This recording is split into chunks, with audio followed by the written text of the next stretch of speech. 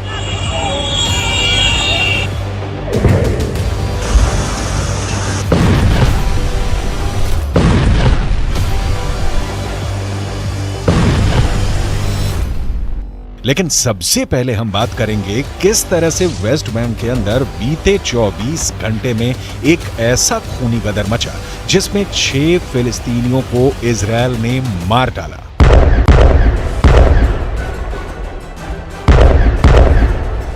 फिलिस्तीन के अंदर वेस्ट बैंक में सबसे बड़ा खूनी संग्राम जेनिन के अंदर देखने को मिल रहा है।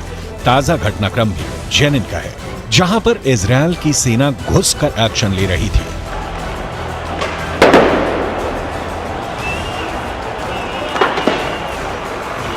यहां इजराइल की सेना को भारी प्रतिरोध का सामना करना पड़ रहा है।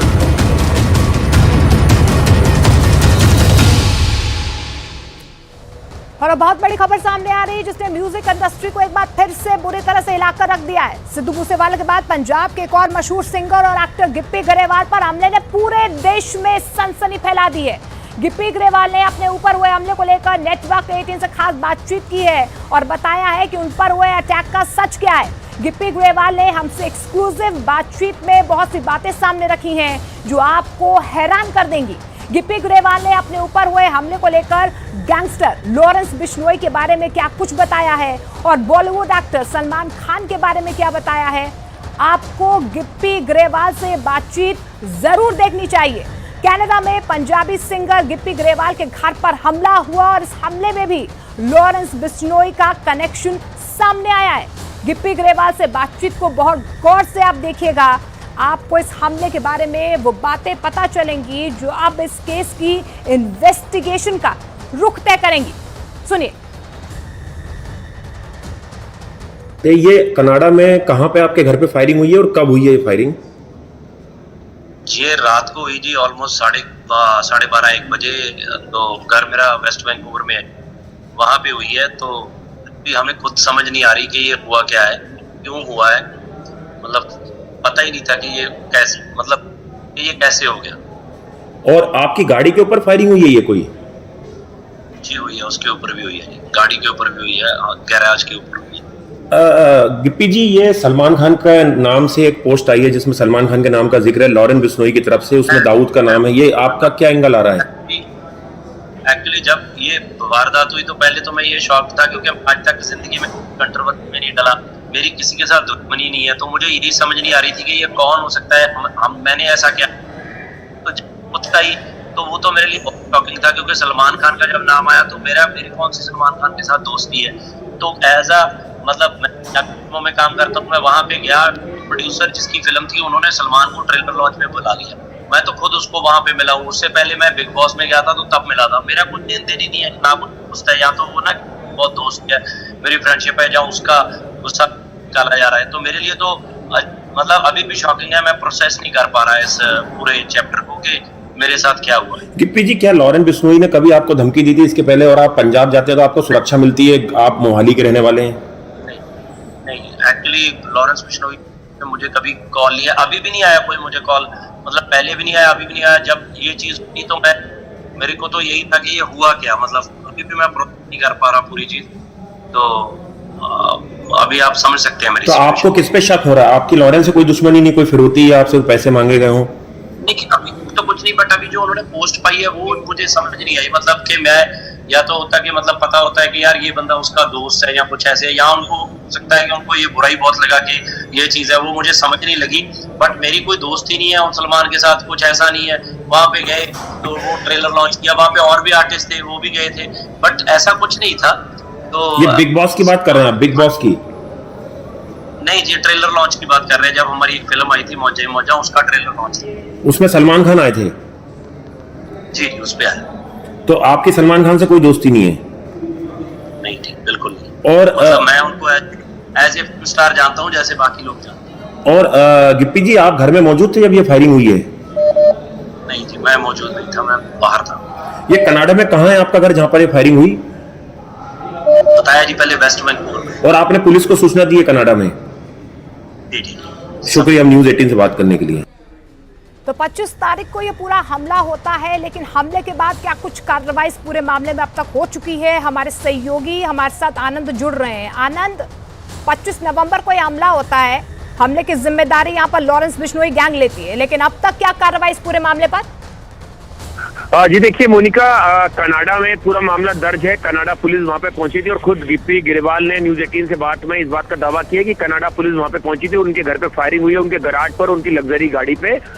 देखना होगा कि इस पे किस तरह की कनाडा पुलिस कार्रवाई करती है, क्या शूटर्स को गिरफ्तार करती है, क्योंकि लॉरेंस बिश्नोई इस समय साबरमती जेल में बंद है और गृह मंत्रालय का एक आदेश है कि 1 साल तक उसकी कोई पुलिस कस्टडी फिजिकल तौर पे नहीं ले सकता है। तो इसमें अब देखना होगा कि किस तरह से कनाडा की सरकार है, कनाडा पुलिस किस तरह का रुख अख्तियार करती है। लेकिन इतना साफ है कि गिप्पी ग्रेवाल ने ये बात जरूर मानी है कि सलमान खान के साथ दो मौके पर वो मिले हैं, एक बिग बॉस में और एक फिल्म के लॉन्च पर। और शायद यही वजह है जो दिल्ली पुलिस के अधिकारी बता रहे हैं। बिल्कुल, अब देखना होगा आगे क्या कुछ कार्रवाई इस पूरे मामले में होती है। शुक्रिया आनंद फिलहाल इस तमाम जानकारी के लिए। लेकिन गिप्पी ग्रेवाल भले इनकार कर रहे हैं, लेकिन इस हमले की जिम्मेदारी गैंगस्टर लॉरेंस बिश्नोई ने ली है।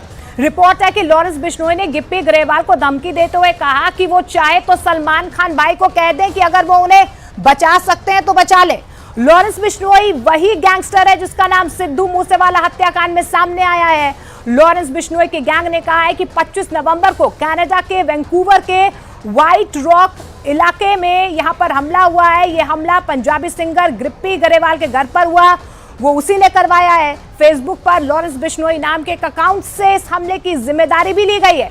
और इससे पहले आपको बता दें कि मई 2022 में ही पंजाबी सिंगर सिद्धू मूसेवाला की हत्या की जा चुकी है। इसमें गैंगस्टर गोल्डी बराड़ ने हत्या की जिम्मेदारी ली थी, साथ में लॉरेंस बिश्नोई का नाम भी सामने आया था।